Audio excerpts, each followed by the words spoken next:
Welcome to the Multifamily Deal Lab podcast, where we dissect a deal before your eyes and ears so you can discover the strategies and tactics that got each deal to the finish line. Strategies and tactics that you can put in your own toolbox to get you to the closing table. From sourcing the deal, raising, due diligence, to the property takeover, Multifamily Deal Lab shows how you too can get the deal done. And now here's your host, David Lindahl. Everybody, welcome to Multifamily Deal Lab. I'm your host, Dave Lindahl. This is Bob Bowman, and he didn't know what particular deal I was going to ask him to analyze or what we're going to dissect, but we'll get into that in a minute. But before we do, I hope everybody's doing well, staying safe, and hopefully this economy is going to start, turning around. Unfortunately, I think it's going to be a while, but just stay safe as people start to get back out in the world just to make the right decisions, and we'll all be here in a year. So, Bob, how goes it? Well, it's been really interesting trying to operate apartments during this period of time. Yeah. Overall, I'm kind of surprised it's going as well as it is. Yeah. Yeah, I think that from all the unemployment that occurred in the last 30 days or so, there's been a significant increase since March 30th. So I think that as a result of all that, that right now is beginning to impact our businesses. All of them, actually, whether it's office or it's apartments that we have. Oh, yeah, absolutely. Yeah, we'll see that impact for a while. I think it's going to be, it's going to be a while before everything just starts slowly getting back to normal. But anyways, tell everybody who you are, your background, how you get into real estate. And then the deal that I want to dissect with you is the Spartanburg deal. Okay. I started with you, Dave, back in 2007 in December. That was the very first private money boot camp that you had. 90 days later, I went to the apartment boot camp in 2008 in April. So that was my first really learning how to do apartments. I learned how to raise money pretty quickly. And by the time in 90 days, I had raised over $1 million of accredited investors during the real estate crisis. So I was pretty excited about that. And then I went to your apartment class, and that's where I actually signed up for the coaching program. Yeah. And Don Goff was my coach, and that was a real turning point. So once I learned how to raise money and I understood how to underwrite apartments, then it was probably 6 months later, not more than that I was actually under contract in my first apartment in Weatherford, Texas. It was 113 units, my very first one. Prior to that, you were a single family investor. Prior to that, we were buying single family homes. We were doing the whole lease option for about 3-4 years. And, what was important, what we learned was the many different techniques on how to buy real estate. And of course, once you learn and attend, some of these classes where you learn the techniques, you can apply that to apartments or offices, or it doesn't really matter. But yes, we were doing single family home. I quit my job. And then eventually my wife did, and we were at it full time until the real estate crisis came. And then we had a paradigm switch and moved into apartments. Yeah, and you've been doing quite a few deals since then. How many deals have you done? Oh, geez. Well, probably apartment deals. I think I've done close to either 9 or 10, and we've done 2 office deals. All right. And Bob's claim to fame is that he drank Billy Beer with Billy Carter.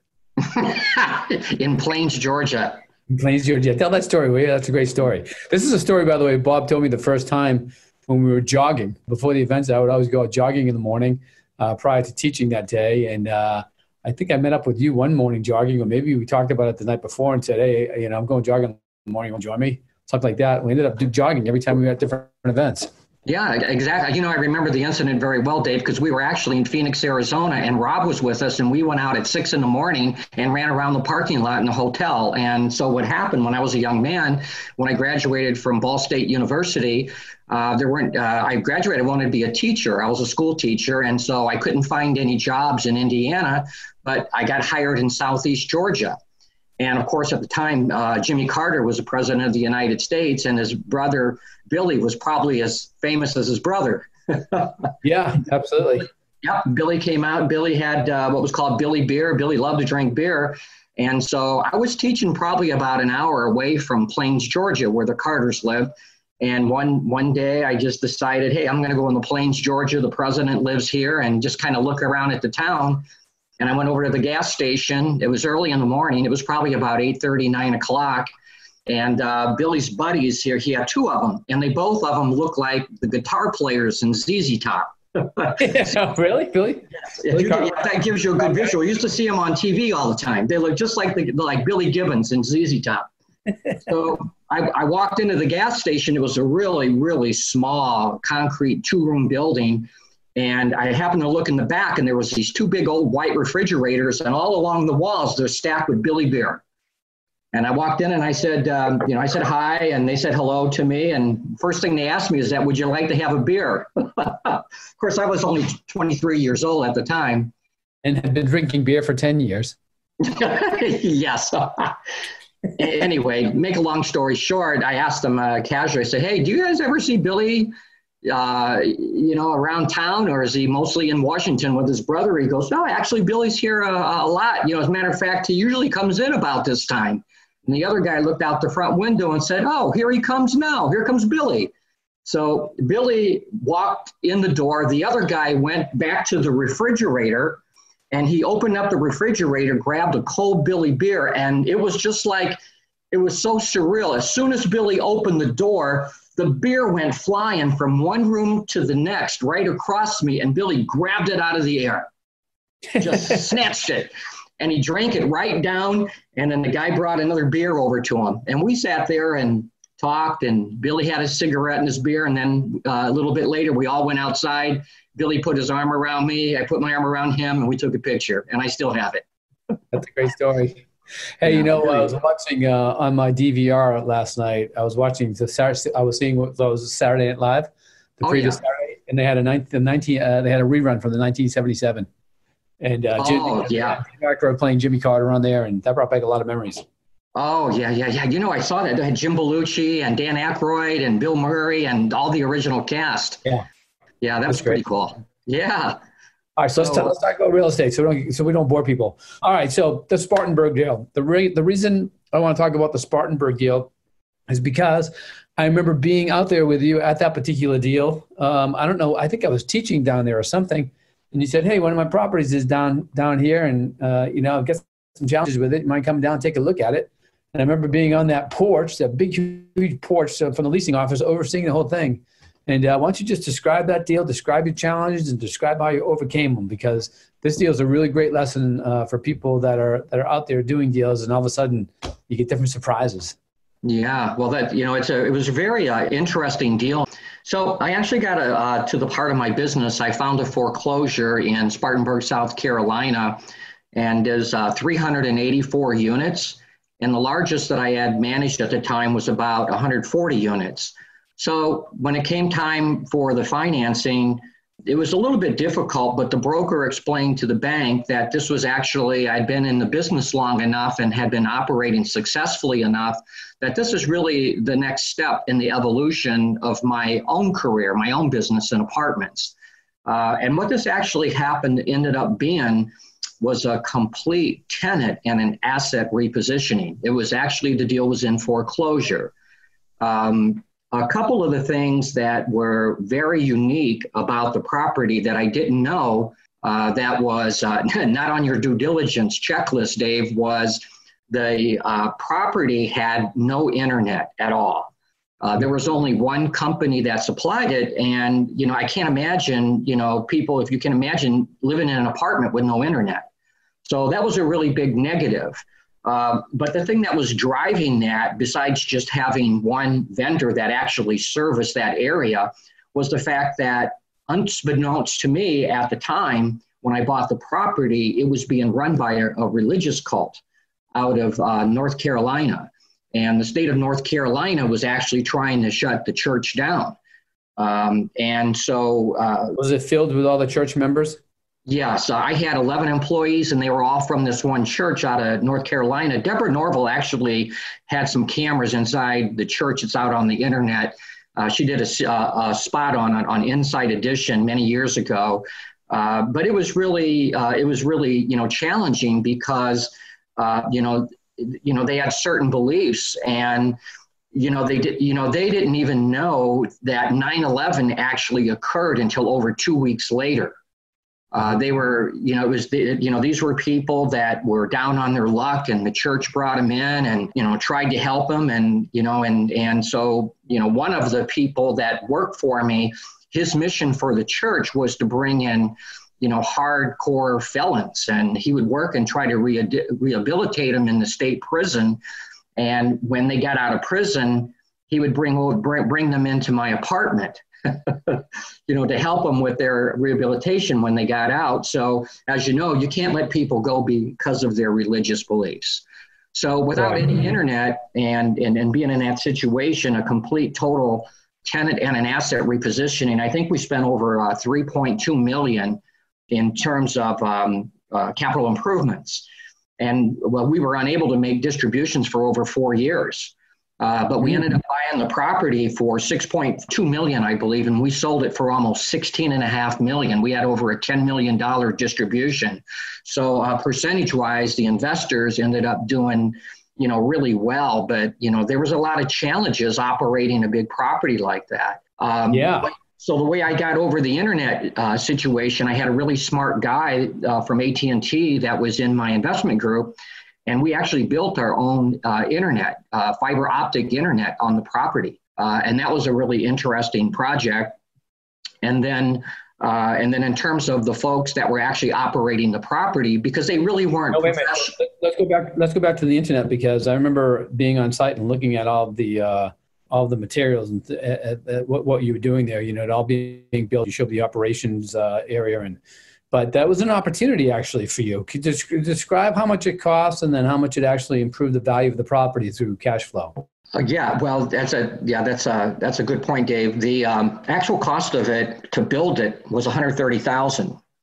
And so the way I got the money, because again, this was earlier on in the investment and we really didn't have cash flow, one of my investors put up the money.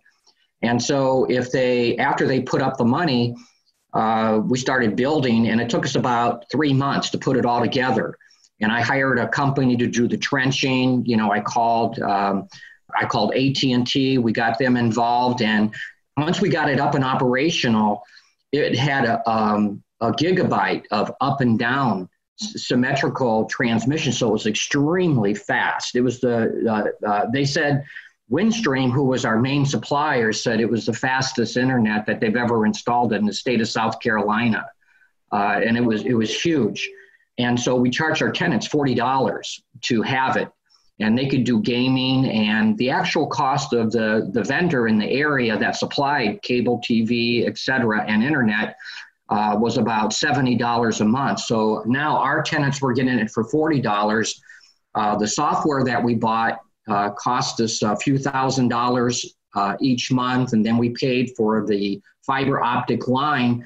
And then when we got done billing our tenants, each of the tenants $40, we had a cash flow of over $11,000 a month additional. So what it did, because of the additional revenue from the tenants, it increased the value by probably about 1.6 million.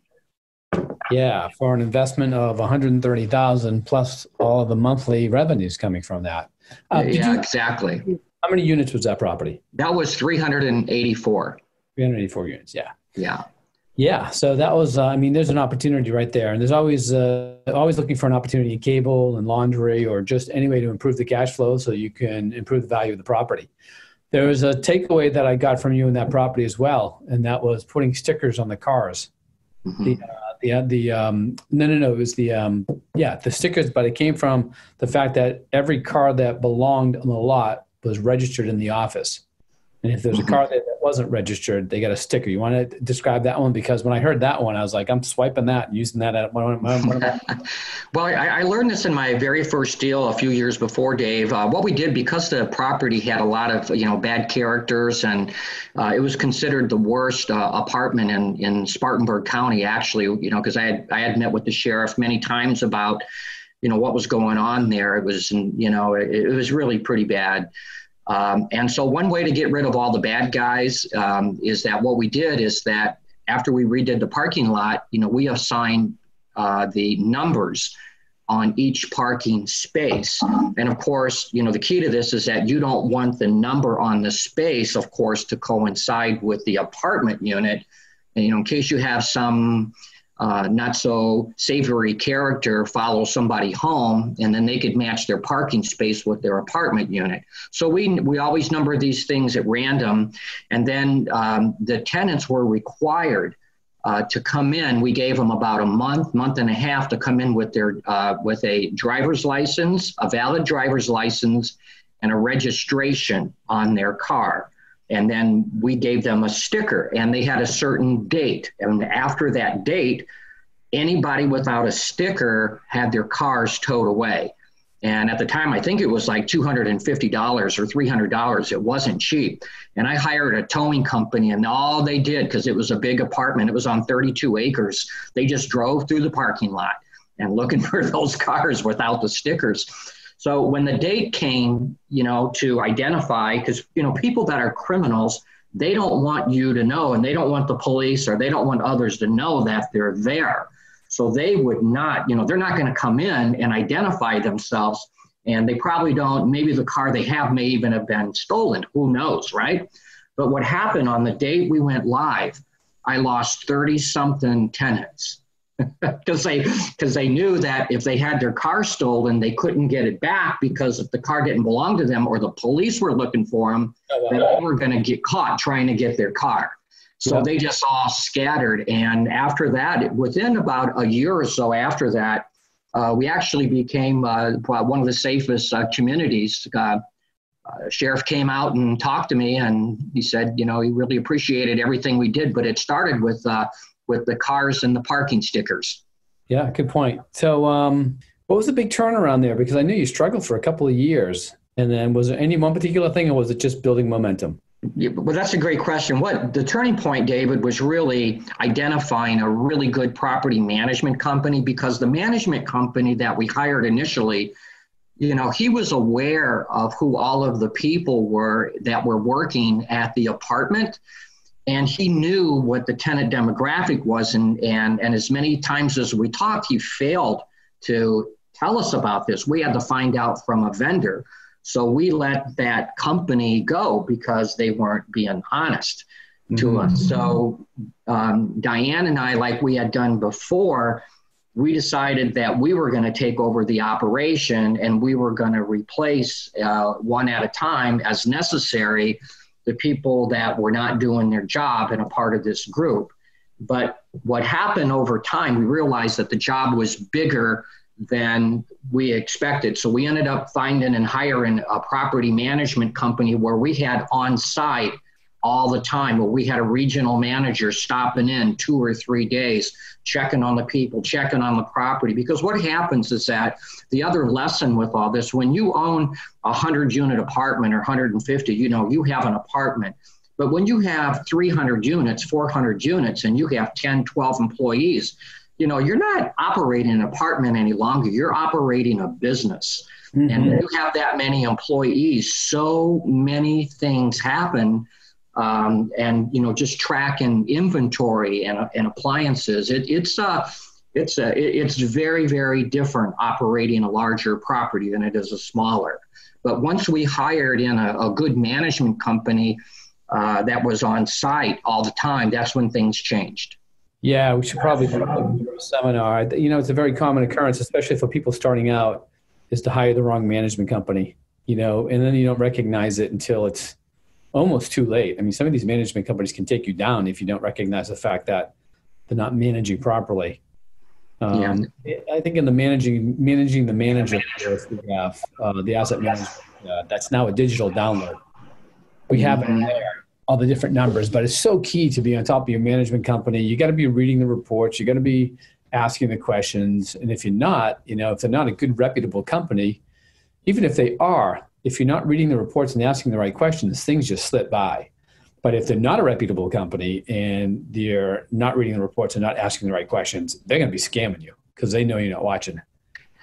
Yeah, it's interesting. We have one right now that I really like, but they've been around for many years in the area. They have a good reputation, but we're learning that the way they operate is that the owners they probably manage about 20 properties or so.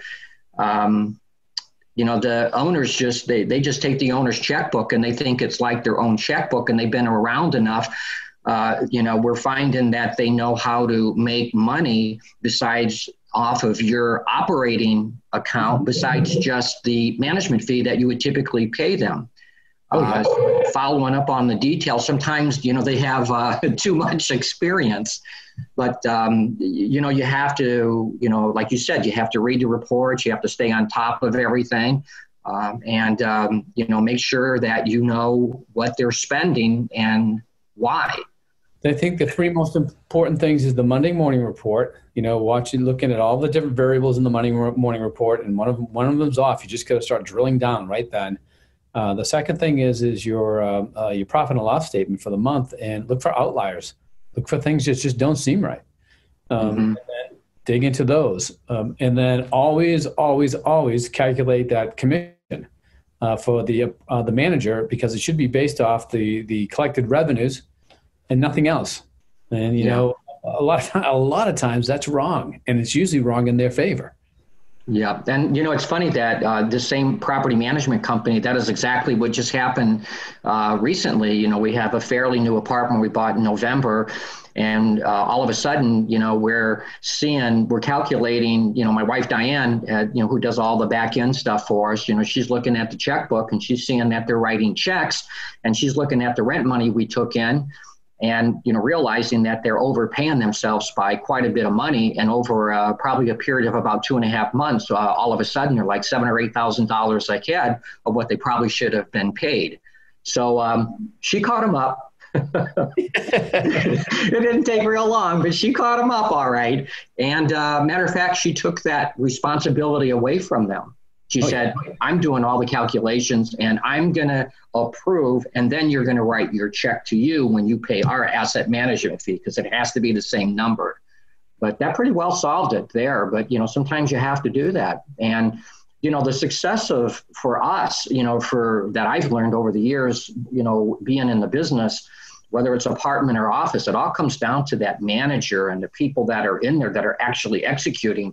You're in Boston, I'm in Orlando, but, in where our properties are located, we have to depend upon the people there in the management company to execute for us and our investors. And that's where my focus remains.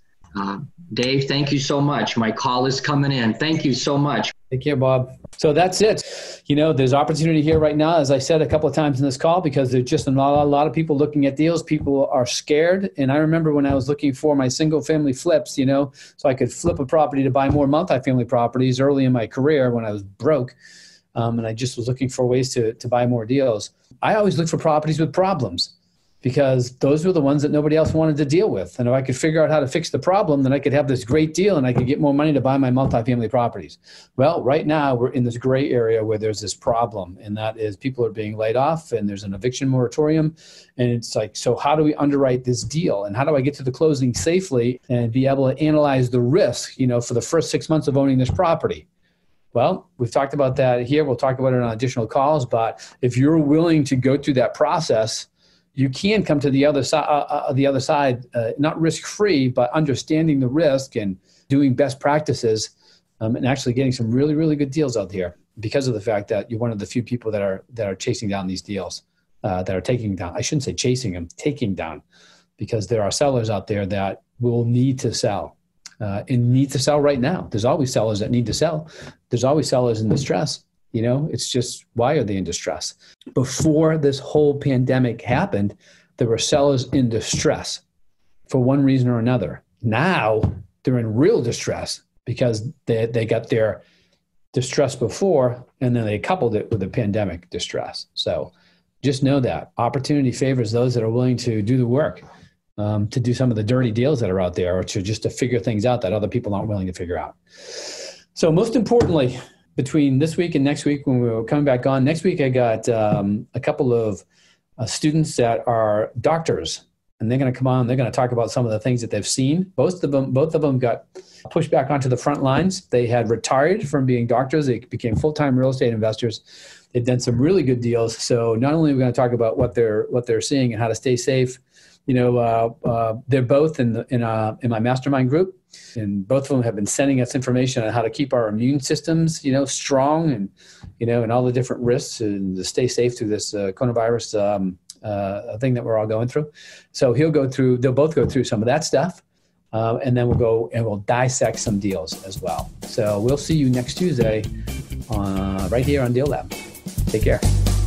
You've been listening to the Multifamily Deal Lab podcast, where the deals get done. If you'd like to learn more, visit davesfreebook.com. And don't forget to leave a 5-star rating and review, and hit that subscribe button so you don't miss an episode. Thanks for listening.